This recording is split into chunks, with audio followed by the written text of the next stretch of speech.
Volví a casa porque había olvidado mis lentes de lectura. Necesitaba revisar unos papeles del banco y sin ellos no podía ver bien los números. Abrí la puerta principal con cuidado, tratando de no hacer ruido porque pensé que Leandro y Roberta estarían descansando en la sala. Pero entonces escuché la voz de mi nuera, alta y clara, como si estuviera hablando por teléfono. Mi suegra es una tonta. Ella trabajó como una mula toda su vida, y ahora nosotros gastamos su dinero. Se cree muy generosa, pero en realidad es una idiota que no se da cuenta de nada. Mi corazón se detuvo. Me quedé paralizada en la entrada, con las llaves todavía en la mano. La voz de mi hijo se unió a la conversación, riéndose como si fuera la cosa más divertida del mundo. Tienes razón, amor. Mamá siempre fue así de ingenua. Desde que nos mudamos aquí, ha sido como tomar dulces de un bebé. Ella firma todo lo que le ponemos enfrente sin leer. Las palabras me golpearon como una bofetada. Sentí que mis piernas temblaban y tuve que apoyarme contra la pared para no caerme. ¿Cómo era posible que mi propio hijo, la persona que había criado con tanto amor y sacrificio, estuviera hablando de mí de esa manera? Roberta continuó con su cruel monólogo. Lo mejor de todo es que ella piensa que somos una familia unida. La pobre no tiene idea de que ya transferimos $15,000 de su cuenta principal. Y eso es solo el comienzo. $15,000. La cifra resonó en mi cabeza como un martillo. Eso era casi la mitad de mis ahorros de toda una vida. Dinero que había guardado trabajando dobles turnos en la fábrica textil durante 30 años, levantándome a las 5 de la mañana, volviendo a casa con las manos hinchadas y la espalda dolorida. Cuando termine con ella, siguió Roberta con una frialdad que me heló la sangre, esta casa va a ser nuestra. Ya hablé con el abogado amigo tuyo, y dice que es fácil hacer que una persona mayor firme una transferencia de propiedad si se presenta como un favor familiar. Mi hijo se rió otra vez. Mamá está tan sola y necesitada de compañía que haría cualquier cosa por mantenernos contentos. Es patético, pero conveniente. Patético. Mi propio hijo me había llamado patética. El mismo niño al que había alimentado cuando no teníamos dinero para 2 comidas al día, al que había llevado al doctor cuando se enfermaba, al que había abrazado en cada pesadilla. El mismo joven al que había pagado la universidad vendiendo mis pocas joyas, trabajando horas extra hasta que mis manos sangraban de tanto coser. Cerré los ojos y respiré profundo, tratando de controlar el temblor que se había apoderado de todo mi cuerpo. No podía creer lo que estaba escuchando. Durante los últimos 8 meses, desde que Leandro y Roberta habían llegado a mi puerta con sus maletas y sus caras de víctimas, yo había hecho todo lo posible por hacerlos sentir cómodos. Cuando me dijeron que su negocio de ropa había quebrado y que habían perdido su apartamento, abrí mi casa sin dudarlo. Les di la habitación principal, la que había sido mía con mi difunto esposo Ricardo, y me mudé al cuarto pequeño de huéspedes. Reorganicé toda mi rutina para cocinar sus comidas favoritas, para lavarles la ropa, para que no sintieran que eran una carga. ¿Cuánto más crees que podemos sacarle?, preguntó Roberta, como si estuviera hablando de exprimir un limón. Ella tiene como $40,000 más en la cuenta de ahorros, respondió Leandro con la naturalidad de quien habla del clima. Y esta casa vale fácil 150,000. Si jugamos bien nuestras cartas, en 6 meses seremos dueños de todo. $150,000. El valor de la casa que Ricardo y yo habíamos comprado hace 30 años. Pagándola mes a mes con tanto esfuerzo. La casa donde había criado a Leandro, donde habíamos celebrado sus cumpleaños, donde había llorado la muerte de mi esposo, donde había planeado vivir mis últimos años en paz. Roberta suspiró con satisfacción. Lo único que necesitamos es que siga confiando en nosotros. Mientras ella crea que somos sus hijos agradecidos que están pasando por un mal momento, podremos hacer lo que queramos. Sus hijos agradecidos. Esa era exactamente la imagen que yo tenía de ellos. Pensaba que estaban atravesando una crisis temporal y que mi papel como madre era apoyarlos hasta que se recuperaran. Nunca, ni en mis peores pesadillas, había imaginado que todo era una actuación calculada. El sonido de sus risas me produjo náuseas. Tuve que cubrirme la boca con la mano para no vomitar allí mismo. Estas 2 personas que habían estado viviendo bajo mi techo, comiendo mi comida, usando mis servicios, gastando mi dinero, me veían como a una anciana estúpida que merecía ser robada. Escuché los pasos de Roberta moviéndose por la sala. Mira estos papeles que firmó ayer. Cree que son documentos para ayudarnos a conseguir un préstamo personal, pero en realidad le dieron acceso completo a su cuenta corriente. Mi mente corrió hacia el día anterior. Recordé vívidamente cuando Roberta había llegado con una carpeta llena de papeles, explicándome que necesitaban mi firma como referencia familiar para un préstamo que los ayudaría a empezar de nuevo. Yo había firmado sin leer, confiando completamente en ellos, feliz de poder ayudar. Es increíble lo fácil que es manipular a una vieja solitaria, comentó mi nuera con desprecio. Solo tienes que actuar como si la quisieras y ella hace todo lo que le pides. Una vieja solitaria. Esas palabras se clavaron en mi pecho como dagas. Era cierto que desde la muerte de Ricardo me había sentido sola, que la llegada de Leandro y Roberta había llenado un vacío en mi corazón. Pero nunca pensé que mi soledad fuera tan evidente, tan vulnerable, tan fácil de explotar. Me alejé de la puerta con pasos silenciosos, sintiendo como si caminara en una pesadilla. Subí a mi habitación y me senté en la cama, tratando de procesar todo lo que había escuchado. Mis manos temblaban mientras miraba alrededor del cuarto pequeño donde ahora dormía, el mismo que había sido el cuarto de huéspedes durante décadas. 8 meses atrás, todo había sido tan diferente.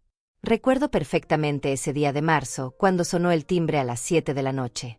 Abrí la puerta y encontré a Leandro parado allí con 2 maletas grandes y una expresión de derrota que nunca le había visto antes. Roberta estaba a su lado, con los ojos rojos como si hubiera estado llorando durante horas. «Mamá», había dicho mi hijo con la voz quebrada, «necesitamos tu ayuda. Perdimos todo». Mi corazón de madre se activó inmediatamente. Los hice pasar, les preparé té caliente, y me senté a escuchar su historia. Leandro me explicó que su negocio de importación de ropa había quebrado después de que un socio los estafara. Habían perdido no solo su inversión, sino también su apartamento, porque habían hipotecado todo para mantener el negocio a flote. «Solo necesitamos un lugar donde quedarnos mientras nos recuperamos», había dicho Roberta, secándose las lágrimas con un pañuelo. «No queremos ser una carga, señora Lourdes. En cuanto consigamos trabajo, nos iremos». Yo no lo dudé ni por un segundo. «Esta es su casa», les había dicho. «Se quedan todo el tiempo que necesiten. La familia se ayuda en los momentos difíciles». Esa misma noche reorganicé toda la casa para ellos. Les di la habitación principal, la que había compartido con Ricardo durante 20 años, porque tenía baño privado y era más cómoda. Moví todas mis cosas al cuarto pequeño, diciéndome a mí misma que era temporal, que pronto ellos se recuperarían y yo podría volver a mi espacio.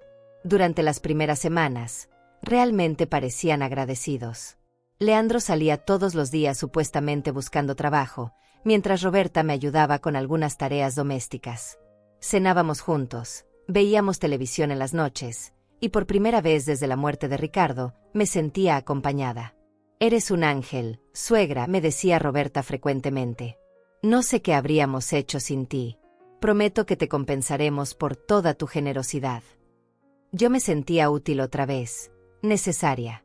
Después de meses de soledad, tener voces en la casa, tener por quién cocinar, tener una razón para levantarme cada mañana con energía, había sido como volver a vivir.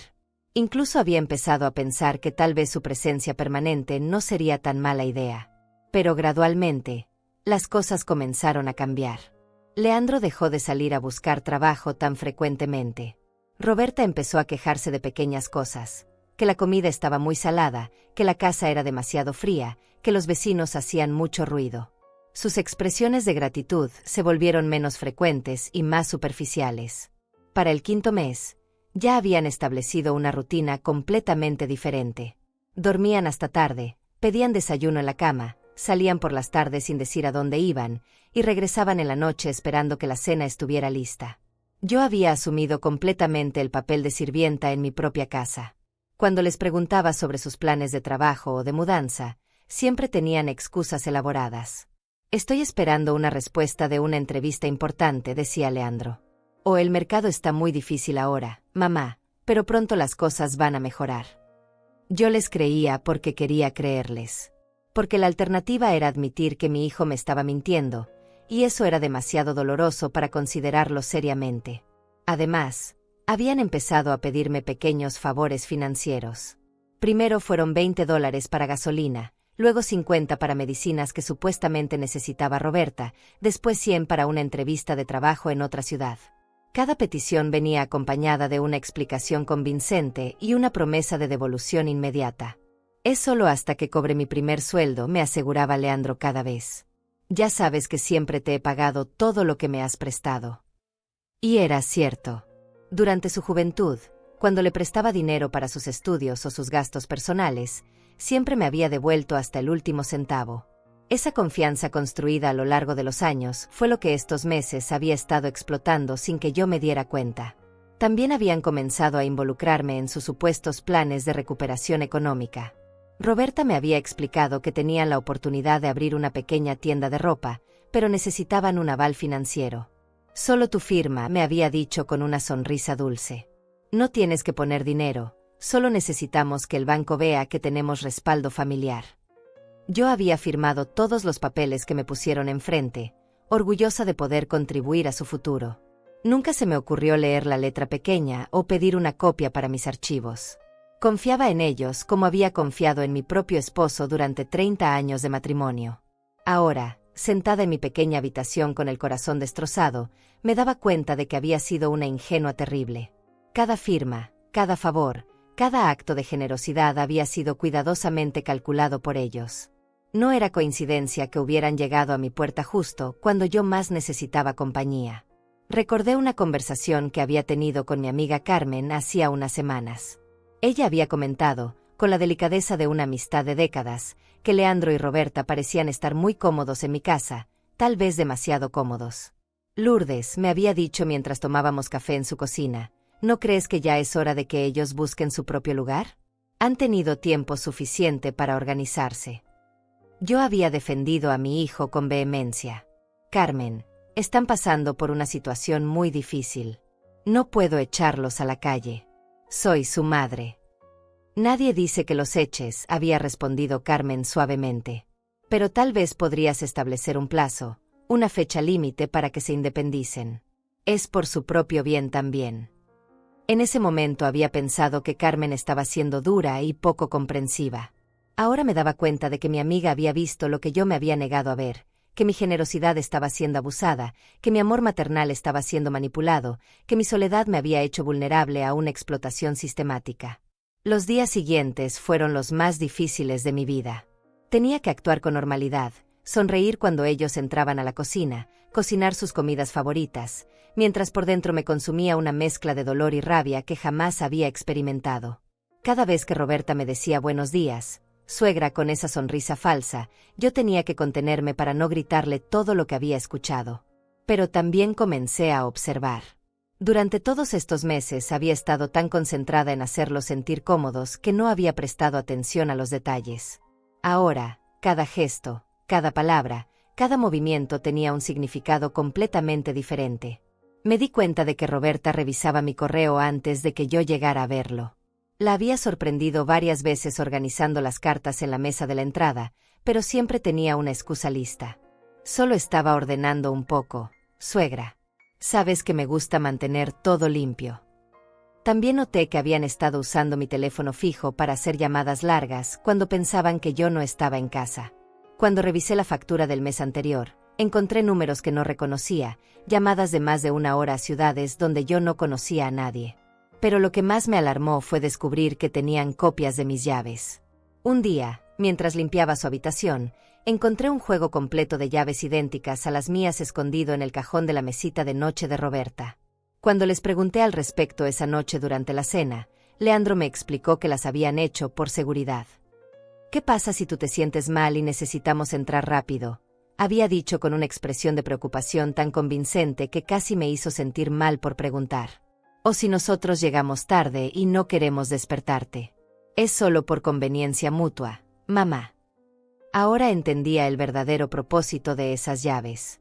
Querían tener acceso total a mi casa, poder entrar y salir sin que yo controlara sus movimientos.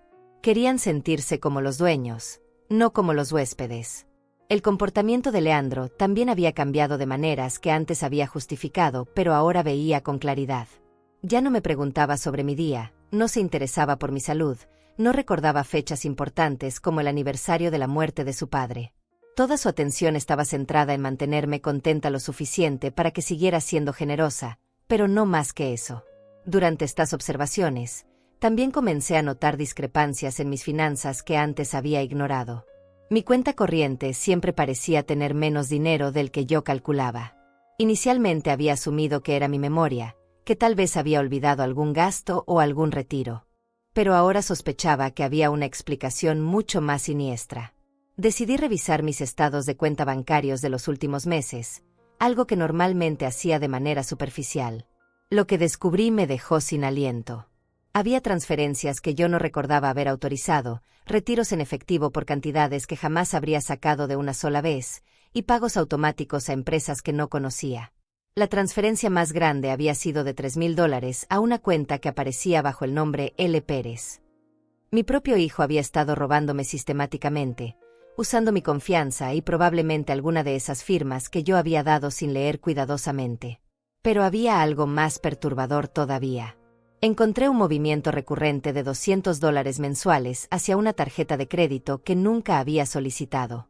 Cuando llamé al banco para preguntar sobre esa tarjeta, me dijeron que había sido activada con mi información personal y que tenía un límite de $5,000, del cual ya se habían usado $4,000. Señora Pérez, me había dicho la representante del banco, usted autorizó esta tarjeta hace 4 meses. Tenemos su solicitud firmada en nuestros archivos. 4 meses atrás. Exactamente cuando Roberta me había pedido firmar esos papeles para el supuesto préstamo de su tienda de ropa. Me habían hecho solicitar una tarjeta de crédito sin que yo lo supiera, y la habían estado usando para sus gastos personales mientras yo pagaba las cuotas mínimas automáticamente. Esa noche, durante la cena, observé a Roberta con nuevos ojos. Llevaba puesta una blusa que no había visto antes, claramente cara por la calidad de la tela. Sus uñas estaban perfectamente arregladas con un diseño elaborado que solo se podía hacer en salones profesionales costosos. En su muñeca brillaba un reloj dorado que definitivamente no tenía cuando llegaron a mi casa. ¿Reloj nuevo?, le pregunté casualmente, sirviendo la sopa que había preparado. Roberta tocó el reloj con una sonrisa orgullosa. Sí, me lo regaló Leandro por nuestro aniversario. ¿Verdad que es hermoso? Mi hijo asintió con una sonrisa que ahora me parecía completamente falsa. Mi esposa se merece lo mejor. He estado ahorrando para poder sorprenderla. Ahorrando. La palabra me produjo una risa interna amarga. Ahorrando mi dinero, tal vez. Usando mi tarjeta de crédito para comprar regalos románticos mientras yo creía que estaban atravesando dificultades económicas. Debe haber costado bastante, comenté, manteniendo un tono neutro. No tanto, respondió Leandro rápidamente. Conseguí una buena oferta en una tienda del centro. Ya sabes cómo soy para conseguir descuentos. Mentira tras mentira. Durante todos estos meses, cada explicación, cada justificación, cada expresión de gratitud había sido una mentira cuidadosamente construida para mantenerme controlada y generosa. Después de la cena, mientras lavaba los platos, escuché a Roberta hablando por teléfono en la sala. Intenté escuchar discretamente y logré captar fragmentos de la conversación que confirmaron mis peores sospechas. Sí, todo está saliendo perfecto. La vieja no sospecha nada. Ya sacamos casi 20,000. El abogado dice que podemos acelerar el proceso de la casa. Tal vez para diciembre ya tengamos todo. $20,000. Habían robado $20,000 de mis cuentas. Era casi la mitad de mis ahorros de toda una vida. El dinero que había planeado usar para mis gastos médicos futuros, para pequeños viajes que había soñado hacer, para dejarle algo a Leandro cuando yo muriera. Irónicamente, habían estado robando su propia herencia. Pero aparentemente no querían esperar a que yo muriera de muerte natural para obtenerla. Esa noche, acostada en mi pequeña cama, tomé una decisión. No podía seguir fingiendo que no sabía lo que estaba pasando. No podía continuar siendo la víctima silenciosa de esta traición elaborada. Pero tampoco podía confrontarlos directamente sin tener un plan, sin estar segura de poder protegerme de las consecuencias. Necesitaba ayuda, y sabía exactamente a quién llamar. A la mañana siguiente, esperé a que Leandro y Roberta salieran de la casa para hacer mi primera llamada. Marqué el número de Carmen con manos temblorosas, necesitando desesperadamente hablar con alguien en quien pudiera confiar completamente. Carmen, le dije cuando contestó, necesito verte urgentemente. Puedo ir a tu casa ahora mismo. Mi amiga debe haber detectado algo en mi voz porque inmediatamente respondió: claro, Lourdes. Te espero con café recién hecho. El camino a casa de Carmen me pareció eterno. Durante esos 15 minutos en el autobús, mi mente no paraba de repasar todos los momentos de los últimos 8 meses, viendo cada interacción bajo una luz completamente diferente. ¿Cómo había sido tan ciega? ¿Cómo no había visto las señales que ahora parecían tan obvias? Recordé el día que Roberta había llegado llorando porque supuestamente necesitaba dinero para una emergencia médica. Es solo para unos análisis, suegra. El doctor dice que puede ser algo serio, pero con $400 puedo hacerme todos los estudios necesarios. Yo había corrido al banco inmediatamente, preocupada por la salud de mi nuera. Le había dado el dinero sin hacer preguntas, incluso la había acompañado al hospital para el apoyo moral. Pero ahora recordaba que después de esa supuesta cita médica, Roberta había llegado a casa con bolsas de compras de tiendas caras. Cuando le pregunté sobre los resultados de los análisis, me había dicho que todo estaba bien, que había sido una falsa alarma. El doctor dice que solo fue estrés, había explicado con una sonrisa radiante. Gracias por preocuparte tanto por mí, suegra. Eres como la madre que nunca tuve. Como la madre que nunca tuvo. Esas palabras habían tocado mi corazón tan profundamente que había llorado de emoción esa noche. Pensé que finalmente tenía la hija que siempre había deseado, alguien que me valoraba y me necesitaba. Ahora entendía que había sido una manipulación calculada de mis emociones más vulnerables. También recordé todas las veces que habían elogiado mi cocina, mi casa, mi generosidad, pero siempre de una manera que me hacía sentir que tenía que esforzarme más para merecerlos. Ay, suegra, nadie cocina como tú, me decía Roberta. ¿Pero sabes qué estaría delicioso? Ese pollo que hace tu vecina, el que lleva esas especies especiales. Y yo correría a preguntarle la receta a la vecina, gastaría dinero extra en ingredientes especiales, me desvelaría cocinando platos elaborados, todo para ver esa sonrisa de aprobación que ahora sabía que era completamente falsa. Cuando llegué a casa de Carmen, mi amiga me recibió con una expresión de preocupación genuina que contrastaba dolorosamente con las sonrisas fingidas a las que me había acostumbrado en mi propia casa. Lourdes, te ves terrible. ¿Qué está pasando? Me senté en su cocina familiar y, por primera vez en meses, me permití ser completamente honesta sobre mi situación. Le conté todo, la conversación que había escuchado, los estados de cuenta bancarios, la tarjeta de crédito fraudulenta, las mentiras constantes. Carmen me escuchó en silencio, asintiendo ocasionalmente, pero su expresión se volvía más seria con cada detalle que yo relataba. Cuando terminé mi relato, ella suspiró profundamente. Lourdes, me dijo tomando mis manos entre las suyas, esto es mucho peor de lo que yo imaginaba. Sabía que algo no estaba bien, pero nunca pensé que fuera tan grave. ¿Por qué no me dijiste nada más directo?, le pregunté, aunque ya sabía la respuesta. Porque tú no habrías querido escucharlo, respondió con la honestidad brutal que solo una amistad de décadas permite. Cada vez que yo hacía algún comentario sobre Leandro y Roberta, tú los defendías inmediatamente. Era claro que necesitabas creer que ellos te querían. Tenía razón. Yo había estado tan desesperada por sentirme necesaria, tan hambrienta de compañía y afecto familiar, que había ignorado deliberadamente cualquier señal de alarma. Mi soledad me había vuelto vulnerable, y ellos lo habían explotado con una crueldad que todavía me costaba comprender completamente. ¿Qué voy a hacer, Carmen?, le pregunté, sintiendo por primera vez en meses que podía mostrar mi vulnerabilidad real. Son mi hijo y mi nuera. No puedo simplemente llamar a la policía y denunciarlos como si fueran extraños. Carmen me sirvió otra taza de café y se sentó frente a mí. Lourdes, tienes que dejar de pensar en Leandro como tu hijo pequeño. Es un hombre adulto de 45 años que está robándole a su madre anciana.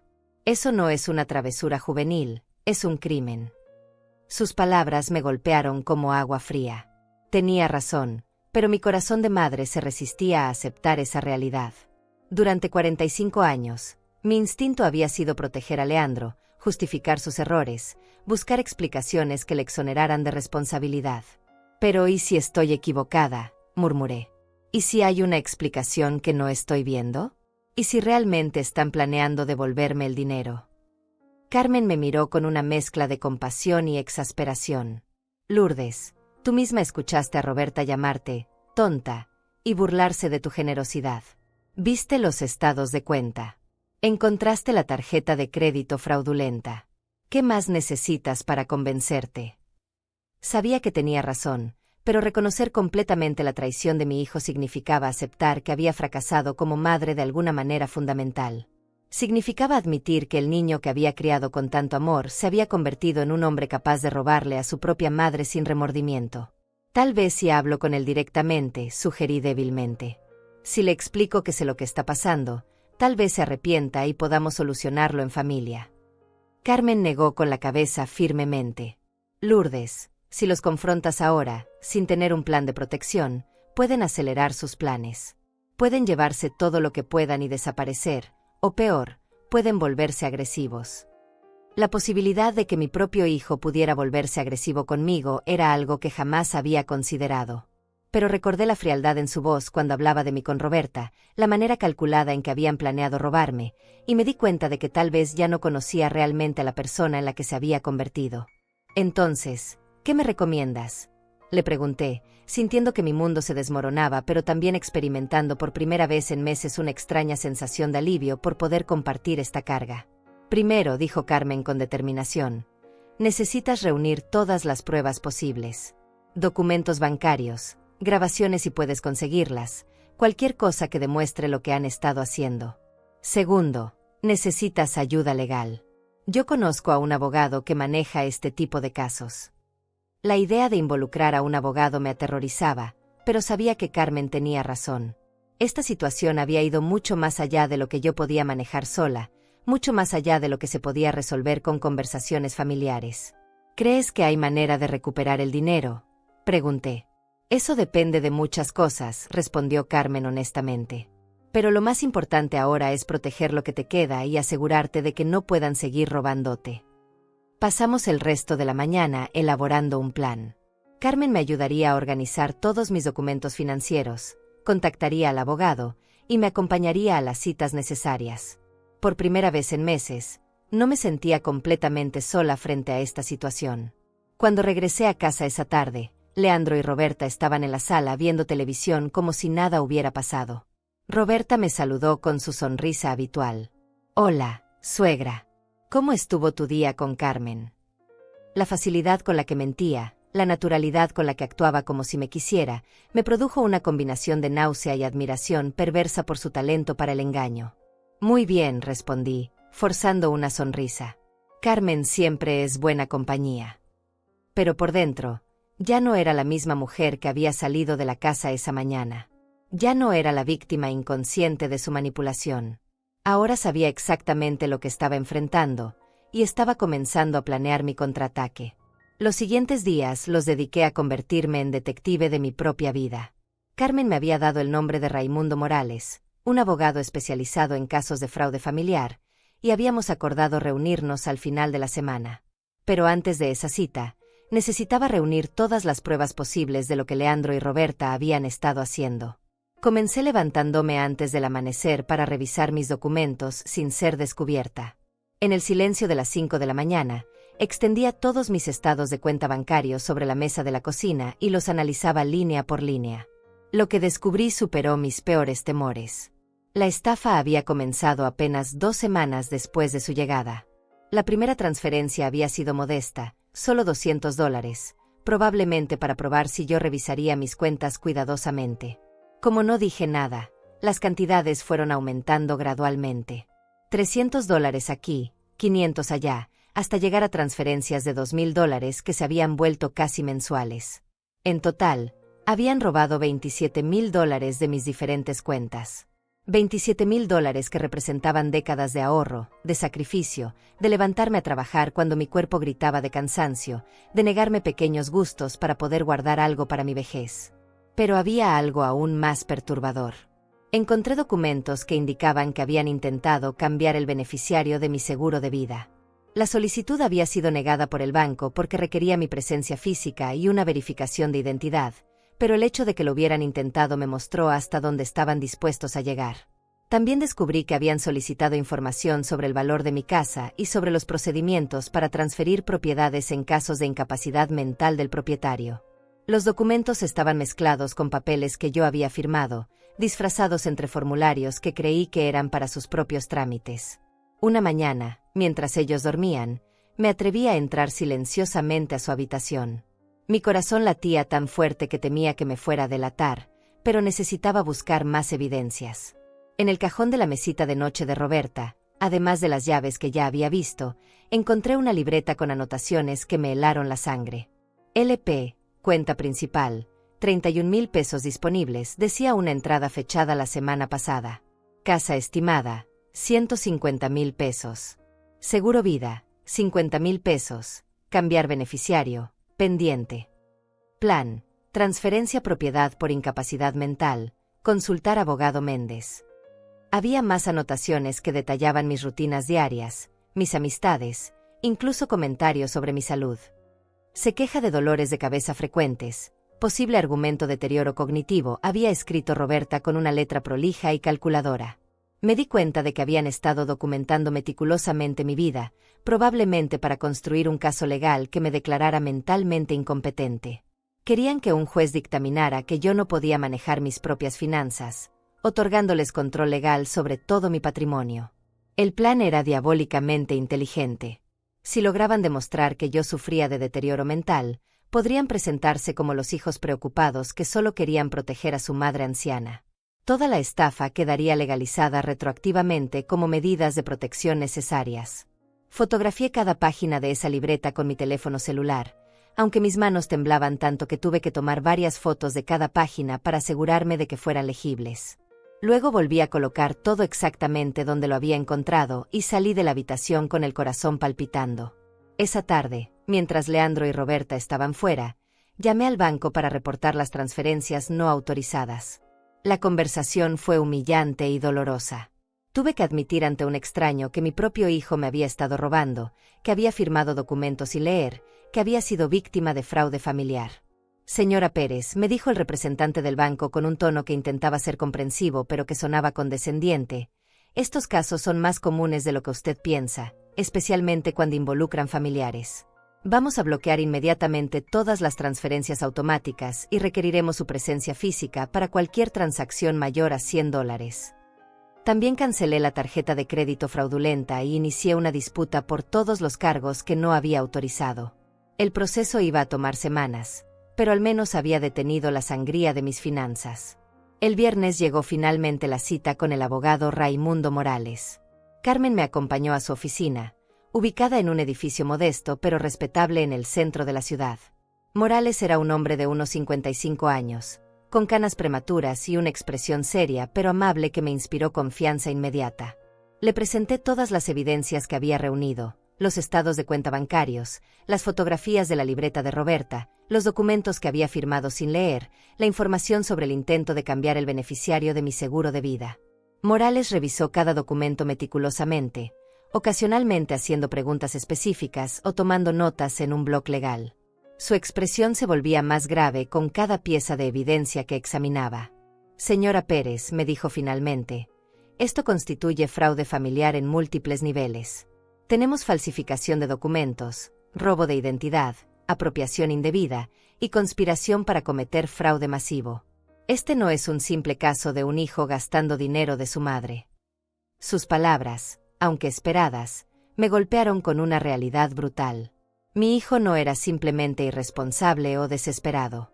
Era un criminal que había planeado meticulosamente robarme todo lo que poseía. ¿Puedo recuperar mi dinero?, pregunté, aunque ya sabía que esa no era la pregunta más importante. Parte de él, posiblemente, respondió Morales honestamente. Pero lo más crítico ahora es proteger lo que le queda y evitar que sigan cometiendo más fraudes. Ellos no saben que usted ha descubierto sus planes, lo cual nos da una ventaja estratégica. Morales me explicó que necesitábamos mover rápidamente para asegurar mis activos restantes y reunir más evidencias antes de confrontarlos legalmente.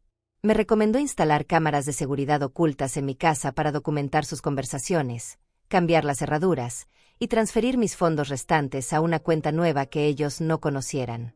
También necesitamos considerar la posibilidad de presentar cargos criminales, añadió. Esto no es solo un asunto civil de recuperación de dinero. Su hijo y su nuera han cometido delitos graves. La idea de ver a Leandro arrestado me producía una angustia física.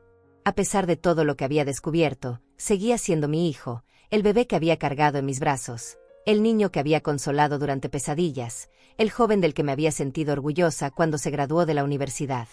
¿Hay alguna manera de resolver esto sin involucrar a la policía?, pregunté débilmente. Morales me miró con comprensión pero firmeza. Señora Pérez, entiendo que esto es doloroso para usted. Pero debe considerar que si no los detiene ahora, con pruebas, ellos van a continuar. Y la próxima fase de su plan es mucho más seria. Quieren declararla mentalmente incapaz para tomar control legal de todo su patrimonio. Carmen, que había permanecido en silencio durante la consulta, finalmente habló. Lourdes, piénsalo de esta manera. Si los detienes ahora, tal vez Leandro tenga una oportunidad de reflexionar sobre lo que ha hecho y cambiar. Si permites que continúen, van a destruir tu vida completamente, y el daño va a ser irreversible para todos. Morales asintió. Su amiga tiene razón. Además, mientras más tiempo pase, más difícil será recuperar el dinero y más evidencia pueden destruir. Ellos están actuando como si tuvieran tiempo ilimitado porque creen que usted no sospecha nada. Salí de esa oficina con un plan de acción claro, pero con el corazón completamente destrozado. En el espacio de una semana, había pasado de ser una abuela ingenua que creía tener una familia amorosa a ser una víctima de fraude que necesitaba protección legal contra su propio hijo. Pero también, por primera vez en meses, sentía que tenía control sobre mi situación. Ya no era la mujer pasiva que firmaba documentos sin leer y aceptaba explicaciones vagas. Me había convertido en alguien que conocía exactamente la magnitud de la traición que enfrentaba, y estaba preparándose para luchar. El lunes siguiente comencé a ejecutar el plan que había elaborado con Raimundo Morales. Primero, contraté discretamente a una empresa de seguridad para instalar cámaras ocultas en mi casa mientras Leandro y Roberta estaban fuera. Las cámaras eran tan pequeñas que parecían decoraciones normales. Una en el florero de la sala, otra camuflada en el reloj de la cocina y una tercera en el marco de fotos del pasillo. También abrí una cuenta bancaria nueva en una sucursal diferente, transfiriendo el resto de mis ahorros y configurando todas mis pensiones para que se depositaran allí directamente. Cuando Leandro y Roberta intentaran hacer su próxima transferencia, se encontrarían con que las cuentas que habían estado vaciando ya no tenían fondos significativos. Pero la parte más difícil del plan era la que tenía que ejecutar esa misma semana, provocar una conversación que los hiciera revelar sus verdaderas intenciones mientras las cámaras grababan todo. La oportunidad se presentó el miércoles por la noche. Durante la cena, mencioné casualmente que mi amiga Carmen me había sugerido hacer un testamento actualizado, ya que el mío tenía más de 10 años. Es una buena idea, mamá, dijo Leandro inmediatamente, con un entusiasmo que ahora reconocía como calculado. De hecho, Roberta y yo hemos estado hablando de lo importante que es tener todos los documentos legales en orden. Roberta asintió vigorosamente. Sí, suegra. Y también deberías considerar dar poder legal a alguien de confianza, por si algún día necesitas ayuda para manejar tus finanzas. Ahí estaba. Habían mordido el anzuelo exactamente como Morales había predicho. Fingí considerar su sugerencia con interés genuino. ¿Poder legal?, pregunté, como si fuera la primera vez que escuchaba el término. ¿Eso qué significa exactamente? Leandro se inclinó hacia adelante, su expresión llena de una preocupación falsa que me revolvía el estómago. Significa que si algún día te enfermas o tienes algún problema de memoria, nosotros podríamos ayudarte a pagar tus cuentas, manejar tus inversiones, ese tipo de cosas. Es solo una precaución, mamá. Es muy común en personas de tu edad, añadió Roberta con esa sonrisa dulce que ahora sabía que escondía veneno. Mi abuela lo hizo cuando cumplió 70 años, y nos dio mucha tranquilidad a toda la familia saber que alguien podía cuidar de ella si era necesario. Mentira tras mentira. Pero ahora yo sabía exactamente lo que estaban haciendo, y las cámaras estaban capturando cada palabra. ¿Y ustedes estarían dispuestos a asumir esa responsabilidad?, pregunté, fingiendo gratitud y vulnerabilidad. Por supuesto, mamá, respondió Leandro sin dudarlo. Somos tu familia. Es nuestro deber cuidarte. Además, agregó Roberta, ya conocemos todas tus finanzas porque has confiado en nosotros estos meses. Sería muy fácil para nosotros encargarnos de todo sin que tú tengas que preocuparte por nada. La facilidad con la que admitían conocer mis finanzas, la naturalidad con la que se presentaban como mis cuidadores designados, la manera en que convertían su traición en un acto de amor familiar, me llenó de una rabia fría que tuve que controlar cuidadosamente. ¿Y qué pasa con la casa?, pregunté, llevando la conversación hacia el territorio más peligroso. Leandro y Roberta intercambiaron una mirada rápida que las cámaras captarían perfectamente. Bueno, dijo Leandro lentamente, tal vez también sería inteligente transferir la casa a mi nombre, pero con un acuerdo de que tú puedes vivir aquí el resto de tu vida. Así, si algo te pasa, no hay problemas legales complicados. Es solo por protección, insistió Roberta. De esta manera, el gobierno no puede quitarte la casa para pagar gastos médicos futuros. Es una estrategia muy común. Otra mentira elaborada. Morales me había explicado que esa táctica era típica de estafadores familiares. Convencer a víctimas ancianas de transferir propiedades por protección cuando en realidad era para robarlas legalmente. Eso suena muy inteligente, dije, odiando cada palabra que salía de mi boca. Ustedes realmente se preocupan por mi bienestar. Claro que sí, suegra, dijo Roberta, tocando mi mano con una ternura completamente falsa. Tú nos salvaste cuando lo necesitábamos. Ahora nosotros queremos salvarte a ti. Nos salvaste cuando lo necesitábamos. Las palabras resonaron en mi mente como campanas de alarma. Todo había sido una actuación desde el principio. Su quiebra, sus lágrimas, su gratitud, todo había sido un teatro elaborado para ganar acceso a mi casa y mi dinero. ¿Podríamos empezar esos trámites pronto?, pregunté, forzando entusiasmo en mi voz. No me estoy haciendo más joven, y sería tranquilizador saber que todo está arreglado. Absolutamente, respondió Leandro. De hecho, ya hablé con un abogado sobre estos temas. Se llama Méndez. Es muy bueno en este tipo de documentos. Méndez. El mismo nombre que había visto en la libreta de Roberta. Habían estado consultando con un abogado, probablemente preparándose para el momento en que me declararían incompetente. ¿Y cuánto tiempo tomaría todo este proceso?, continué preguntando. No mucho, dijo Roberta, claramente emocionada por mi aparente cooperación. El poder legal puede estar listo la próxima semana. La transferencia de la casa tal vez tome un mes. Un mes. Habían planeado tomar control completo de mi vida en solo un mes. Si yo no hubiera descubierto su plan, en 4 semanas habría perdido todo: mi dinero, mi casa, mi independencia, mi dignidad. Después de la cena, mientras lavaba los platos, los escuché celebrando discretamente en la sala. Sus voces llegaban hasta la cocina como susurros conspiradores llenos de satisfacción. Está más receptiva de lo que esperaba, decía Roberta. Pensé que iba a resistirse más a la idea del poder legal. Te dije que solo era cuestión de tiempo, respondió Leandro. La soledad la ha hecho más dependiente. Ahora nos ve como su única familia, su única seguridad. Su única seguridad. La ironía era devastadora. Me veían como su fuente de seguridad financiera, mientras me convencían de que ellos eran la mía. Una vez que tengamos el poder legal, continuó Roberta, podemos acelerar todo. Transferir el resto del dinero, vender algunos de sus muebles antiguos que valen bastante, y empezar el proceso de la casa. ¿Y si se arrepiente después?, preguntó Leandro. Roberta se rió con una crueldad que me erizó la piel. ¿Arrepentirse de qué? Para entonces ya estaremos oficialmente a cargo de sus finanzas. Si protesta, solo diremos que está confundida, que está perdiendo la memoria. ¿Quién va a creerle a una anciana de 70 años contra sus hijos amorosos que se están sacrificando para cuidarla? Tenían razón.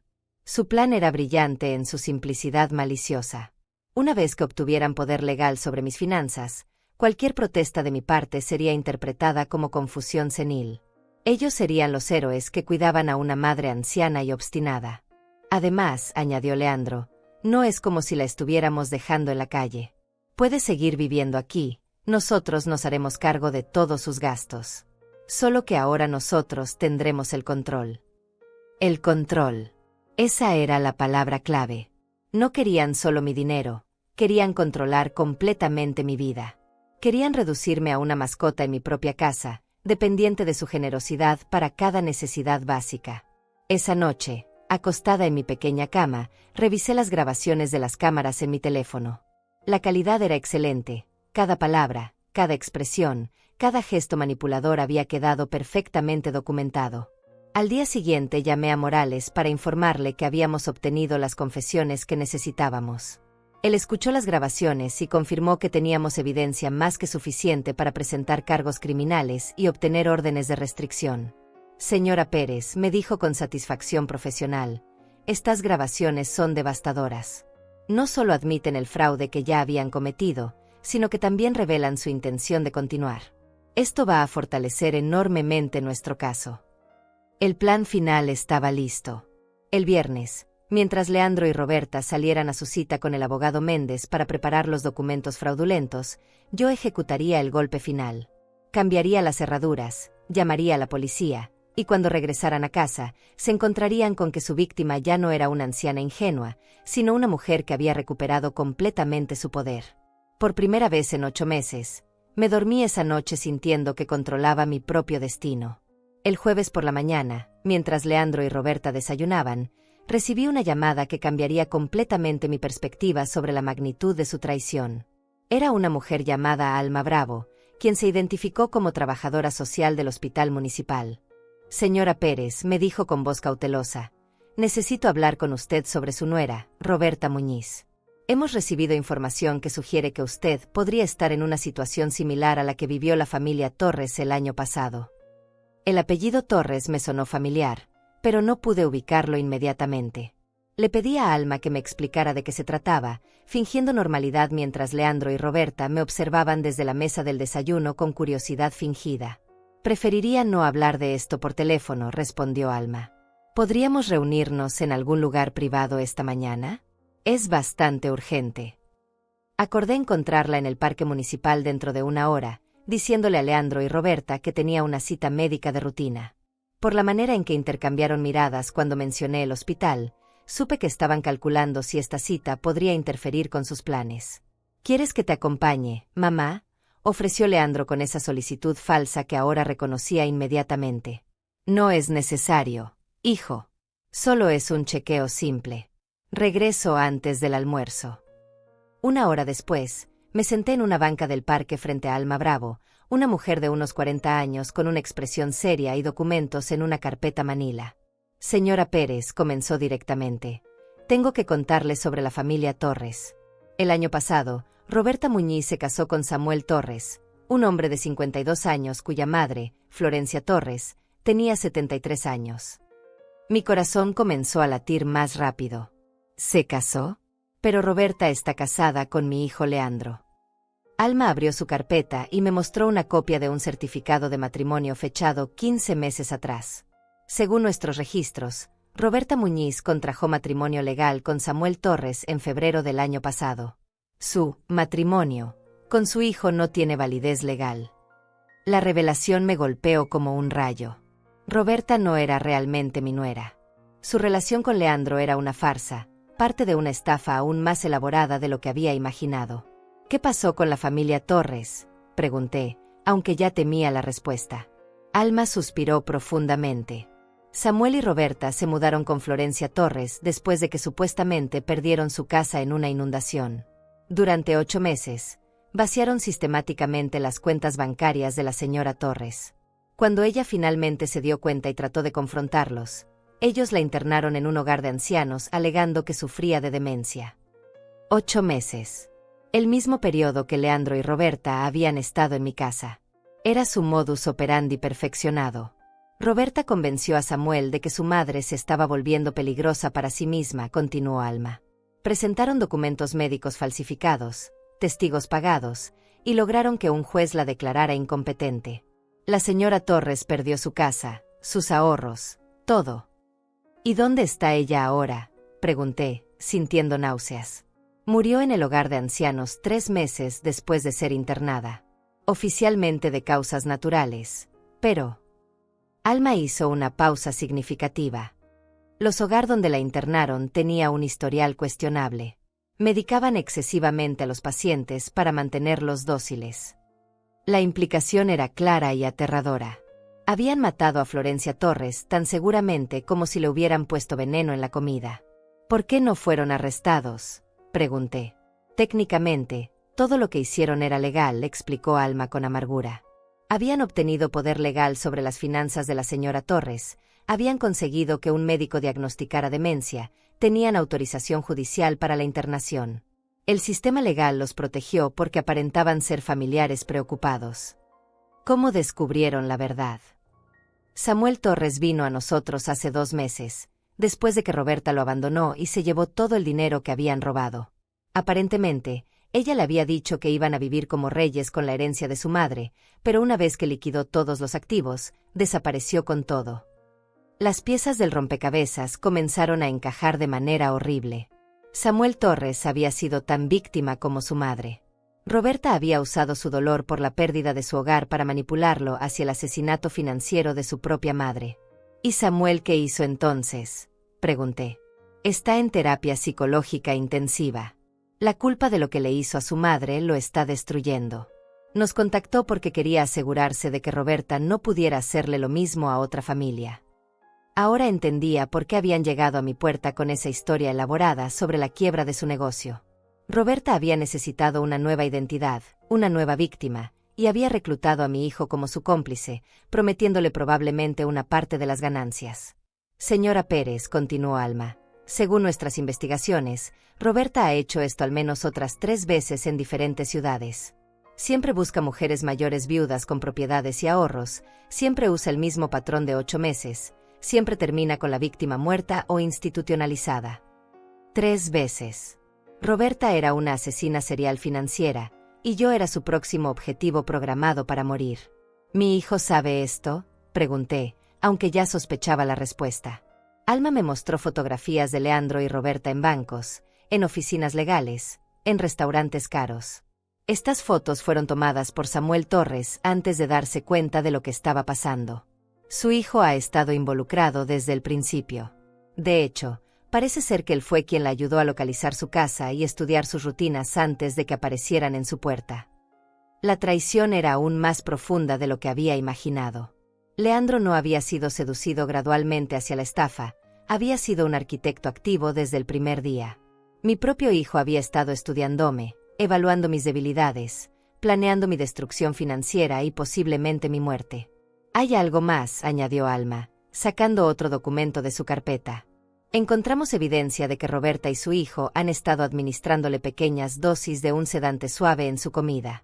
Nada letal, pero lo suficiente para hacerla sentir más confundida y menos alerta. Los dolores de cabeza.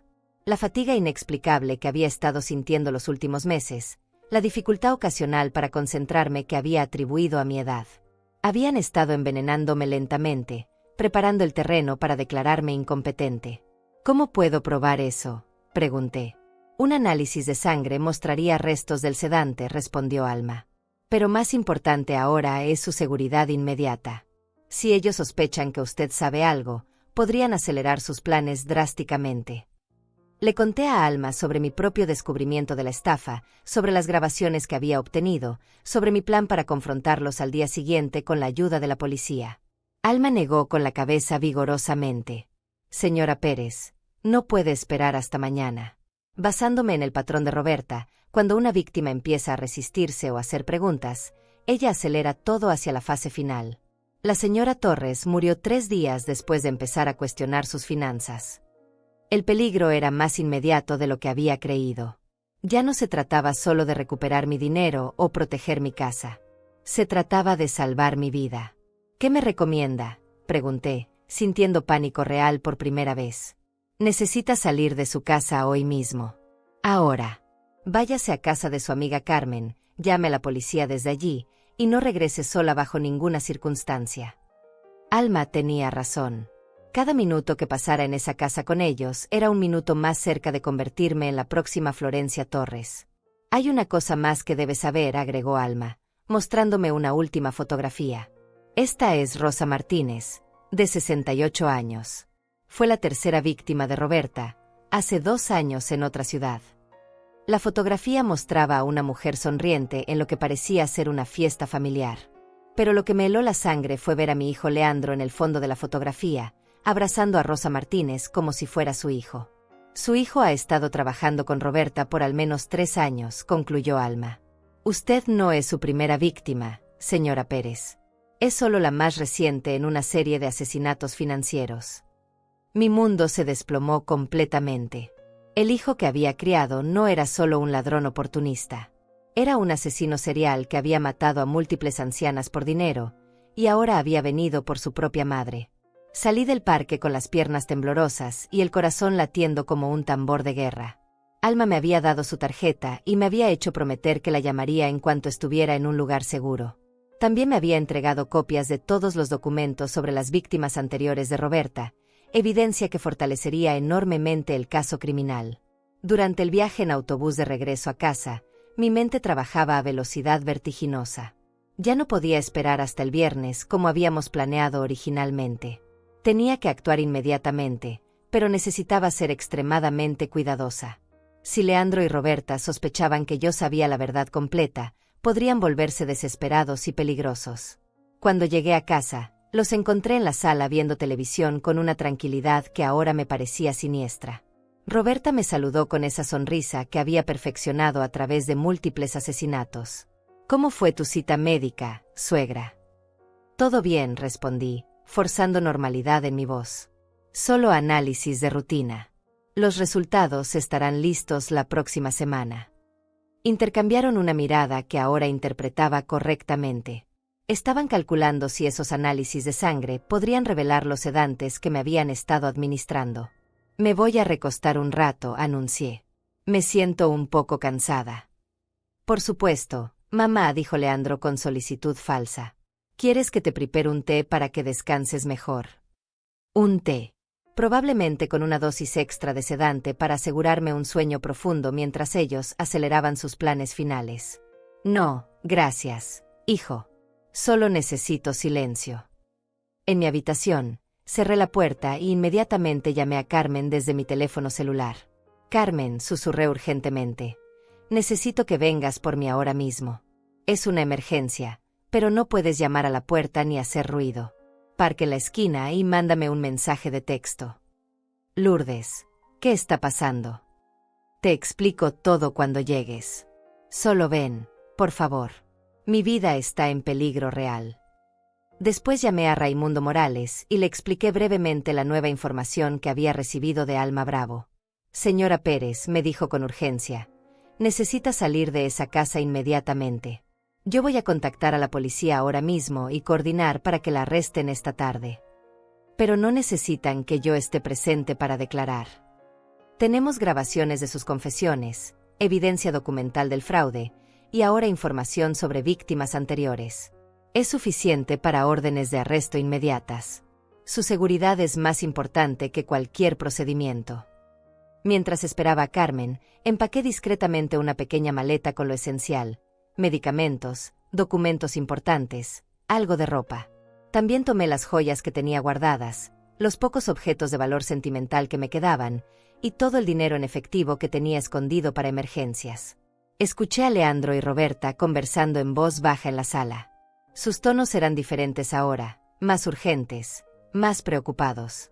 Tal vez había notado algo en mi comportamiento, o tal vez simplemente estaban ajustando su cronograma. Mi teléfono vibró con un mensaje de Carmen. Estoy aquí. Carro rojo en la esquina. Tomé mi maleta y salí de mi habitación con el corazón palpitando. Leandro y Roberta seguían en la sala, pero sus conversaciones se detuvieron cuando me vieron con la maleta. ¿A dónde vas, mamá?, preguntó Leandro, levantándose inmediatamente. Carmen me invitó a quedarme con ella unos días, respondí, tratando de mantener un tono casual. Su hija viene de visita y quiere que conozcamos al nuevo bebé. ¿No crees que deberías quedarte aquí?, intervino Roberta con una sonrisa tensa. Especialmente después de tu cita médica. Deberías descansar en casa. Estaré bien. Carmen es muy atenta. Leandro se acercó a mí, y por primera vez en 8 meses, su presencia me produjo miedo genuino. Este hombre que había sido mi bebé, que había crecido en mis brazos, que había compartido miles de comidas en esta mesa, había matado a otras madres como yo. Mamá, creo que Roberta tiene razón. No es buena idea que andes por ahí si te sientes cansada. ¿Por qué no llamas a Carmen y le dices que mejor mañana? Su tono era firme, casi autoritario. Ya no estaba pidiendo, estaba ordenando. El hijo sumiso y agradecido había desaparecido, reemplazado por el depredador que realmente era. Ya le prometí a Carmen, insistí, moviéndome hacia la puerta. Solo serán 2 días. Roberta se puso de pie también, bloqueando parcialmente mi camino hacia la salida. Suegra, realmente creo que deberías quedarte. De hecho, ¿por qué no me das tu teléfono? No quiero que Carmen te moleste si necesitas descansar. Ahí estaba. Ya no estaban fingiendo ser los nietos preocupados. Estaban revelando su verdadera naturaleza, carceleros que querían controlar completamente mis movimientos y comunicaciones. Mi teléfono está bien conmigo, dije firmemente, sorprendiéndome de la fuerza en mi propia voz. Leandro dio un paso hacia mí, y vi algo en sus ojos que nunca había visto antes, una frialdad calculadora que me recordó dolorosamente a la descripción que Alma había hecho de los últimos días de las otras víctimas. Mamá, dijo con una voz peligrosamente tranquila, vas a dejar esa maleta y vas a sentarte. Necesitamos hablar. No tengo nada de qué hablar, respondí, dirigiéndome directamente hacia la puerta. Roberta me agarró el brazo con una fuerza sorprendente. Lourdes, no vas a ir a ninguna parte. Por primera vez, había usado mi nombre en lugar de suegra. La máscara había caído completamente. Suéltame, dije, tratando de liberarme de su agarre. Roberta tiene razón, dijo Leandro, moviéndose para bloquear la puerta completamente. Has estado actuando de manera extraña últimamente. Tal vez es hora de que veas a un especialista, alguien que pueda evaluar tu capacidad mental. Ahí estaba el plan acelerado que Alma había predicho. Iban a declararme mentalmente incompetente esta misma tarde, probablemente con la ayuda del doctor corrupto que habían usado con las víctimas anteriores. Apártate de mi camino, Leandro, dije con toda la autoridad maternal que pude reunir. No puedo hacer eso, mamá. Es por tu propio bien. El agarre de Roberta en mi brazo se intensificó, y sentí sus uñas clavándose en mi piel. Esta mujer que había asesinado a múltiples ancianas me tenía físicamente controlada en mi propia casa. Pero entonces recordé algo que Morales me había enseñado. Las cámaras seguían grabando todo. Cada palabra de esta confrontación estaba siendo documentada, cada admisión de coerción, cada amenaza implícita. ¿Por qué no puedo irme de mi propia casa?, pregunté en voz alta, asegurándome de que las cámaras captaran todo claramente. Porque ya no es realmente tu casa, respondió Roberta con una sonrisa cruel. Los documentos que firmaste la semana pasada transfirieron la propiedad. Técnicamente, ahora nosotros somos los dueños. ¿Qué documentos?, pregunté, aunque sabía exactamente a qué se refería. Leandro sonrió con una satisfacción que me heló la sangre. Los papeles que pensaste que eran para nuestro préstamo comercial. En realidad eran documentos de transferencia de propiedad.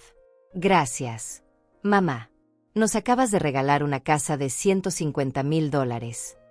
Las confesiones seguían saliendo. Las cámaras estaban capturando admisiones de fraude documental, falsificación y coerción física. Era exactamente lo que necesitábamos para asegurar condenas criminales largas. Y supongo que los $27,000 que robaron de mis cuentas bancarias también fueron un regalo, dije, decidiendo presionarlos para más admisiones. Roberta se rió con genuina diversión. ¿Robaron? Lourdes, tú autorizaste todas esas transferencias. Tu firma está en todos los documentos. Si acaso, nosotros te hicimos un favor administrando tu dinero de manera más inteligente. ¿Cómo comprando relojes caros y ropa de diseñador? Exactamente, respondió Leandro sin vergüenza. Éramos más jóvenes, más inteligentes. Sabíamos cómo usar el dinero mejor que tú. En ese momento, escuché sirenas de policía acercándose por la calle. Morales había cumplido su promesa de coordinar una respuesta inmediata. La expresión de confianza en los rostros de Leandro y Roberta cambió instantáneamente a pánico puro. ¿Qué hiciste?, gritó Roberta, apretando mi brazo tan fuerte que supe que me dejaría moretones. Lo que debería haber hecho hace meses, respondí con una calma que no sabía que poseía. Protegerme de los asesinos que había invitado a mi casa. Las sirenas se detuvieron frente a mi puerta, y escuché pasos pesados acercándose por el sendero del jardín. Leandro y Roberta se miraron con una desesperación que finalmente revelaba sus verdaderos rostros. No eran los familiares agradecidos que habían pretendido ser, sino depredadores atrapados que sabían que su racha de asesinatos había llegado a su fin. La puerta sonó con golpes autoritarios. «Policía», Abran la puerta. Los siguientes minutos fueron un torbellino de actividad que quedará grabado en mi memoria para siempre. Cuando la policía derribó la puerta, encontraron a Roberta todavía agarrándome el brazo con fuerza suficiente para dejar marcas, mientras Leandro bloqueaba mi salida. Las cámaras ocultas habían capturado todo perfectamente. «Suelte a la señora inmediatamente», gritó el primer oficial que entró. Roberta me soltó como si mi piel hubiera estado ardiendo, pero ya era demasiado tarde. Los oficiales habían visto la coerción física, habían escuchado las confesiones que las cámaras seguían transmitiendo en tiempo real a los dispositivos de Morales. «Esto es un malentendido», dijo Leandro desesperadamente, levantando las manos mientras los oficiales se acercaban. «Solo estábamos preocupados por la salud mental de mi madre. Ella ha estado actuando de manera errática». «Señora Pérez», me dijo una oficial mujer con gentileza, «¿está usted bien? La han lastimado». Mostré las marcas rojas en mi brazo donde Roberta me había agarrado. «Estoy bien ahora, gracias. Pero tengo mucho que contarles sobre lo que han estado haciendo estos últimos 8 meses». Mientras los oficiales arrestaban a Leandro y Roberta, recitando sus derechos, yo observé el rostro de mi hijo buscando algún rastro de remordimiento, algún indicio del niño que había criado con tanto amor. Pero solo vi rabia y resentimiento, como si yo fuera la villana de esta historia por haberlo detenido. «Esto no se va a quedar así, mamá», gritó mientras le ponían las esposas. «Eres una anciana paranoica. Nadie va a creerte». Pero se equivocaba. Las autoridades tenían las grabaciones de sus confesiones, los documentos falsificados, los registros bancarios y la evidencia de sus crímenes anteriores. Alma Bravo llegó 15 minutos después con expedientes completos sobre Rosa Martínez, Florencia Torres y otras víctimas que habían identificado.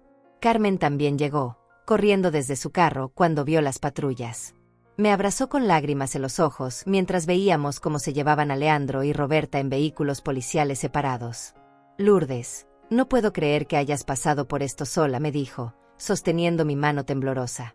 «Ya no estoy sola», respondí, dándome cuenta de que era la primera vez en meses que me sentía verdaderamente segura. En las semanas que siguieron, la investigación reveló la magnitud completa de su red criminal. Roberta había estado operando bajo múltiples identidades durante 5 años, siempre con el mismo patrón: encontrar viudas mayores con propiedades, infiltrarse en sus vidas, vaciar sus cuentas, y luego eliminarlas a través de institucionalización forzada o asesinato indirecto. Leandro había sido reclutado 3 años atrás, después de que Roberta lo sedujera y lo convenciera de que su talento para ganarse la confianza de mujeres mayores podría ser extremadamente lucrativo. Habían matado o destruido las vidas de 6 mujeres antes de llegar a mí. El análisis de sangre confirmó que me habían estado administrando sedantes durante meses, preparándome gradualmente para la fase final de incapacitación mental. Si no hubiera descubierto su plan cuando lo hice, probablemente habría muerto en algún hogar de ancianos sórdido dentro de unos meses. La recuperación financiera fue parcial pero significativa. Las autoridades pudieron rastrear $18,000 de los $27,000 que habían robado, fondos que fueron congelados en cuentas que habían abierto para ocultar sus ganancias. Mi casa nunca había sido legalmente transferida porque los documentos que me habían hecho firmar contenían irregularidades que los invalidaban. Pero lo más importante fue el juicio. 6 meses después, me senté en la sala del tribunal viendo cómo sentenciaban a mi hijo a 25 años de prisión por fraude, falsificación de documentos y conspiración para cometer asesinato. Roberta recibió cadena perpetua sin posibilidad de libertad condicional, acusada como la mente maestra detrás de múltiples homicidios. Durante todo el proceso legal, Leandro nunca mostró remordimiento genuino. En su declaración final, todavía trató de presentarse como una víctima manipulada por Roberta, como si hubiera sido un peón inocente en lugar de un participante voluntario en asesinatos seriales. «Señoría», había dicho con lágrimas que me parecieron completamente ensayadas, «solo quería darle una vida mejor a mi madre. Todo lo que hice fue por amor». Pero los fiscales presentaron evidencia de que él había sido quien había estudiado mis rutinas, quien había identificado mis vulnerabilidades emocionales, quien había sugerido las técnicas de manipulación más efectivas. No había sido una víctima de Roberta, había sido su socio más valioso. Samuel Torres, el hijo de Florencia Torres, testificó sobre cómo Leandro lo había convencido de que su madre estaba perdiendo la mente, cómo lo había ayudado a falsificar documentos médicos, cómo había estado presente cuando internaron forzosamente a su madre en el hogar donde murió. Leandro Pérez me dijo que era lo mejor para todos, testificó Samuel con la voz quebrada. Me convenció de que mi madre estaría más feliz, más cuidada. Pero ahora sé que solo querían matarla más rápido para quedarse con su dinero. Después de que leyeran las sentencias, tuve un momento final con Leandro antes de que se lo llevaran. Esperé que en ese último momento, enfrentando décadas en prisión, finalmente mostraría algo del hijo que había criado. ¿Tienes algo que decirme?, le pregunté a través del vidrio de la sala de visitas. Me miró con ojos que ya no reconocía. Sí, mamá. Deberías haber sido más fácil de matar. Esas fueron las últimas palabras que mi hijo me dirigió. No remordimiento por haberme traicionado, no dolor por haber destruido otras familias, no reconocimiento del amor que le había dado durante 45 años. Solo resentimiento porque su plan de asesinarme había fallado. Salí de ese tribunal sabiendo que el niño que había criado estaba verdaderamente muerto, reemplazado por un monstruo que había usado mi amor como arma contra mí.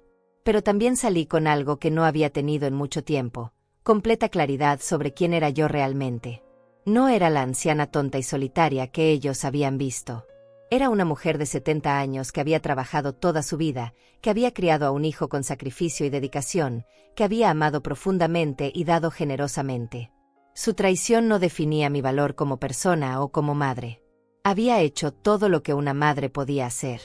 El hecho de que Leandro hubiera elegido convertirse en un asesino no era un reflejo de mi fracaso, sino de su propia corrupción moral. Hoy, un año después, vivo nuevamente en mi casa.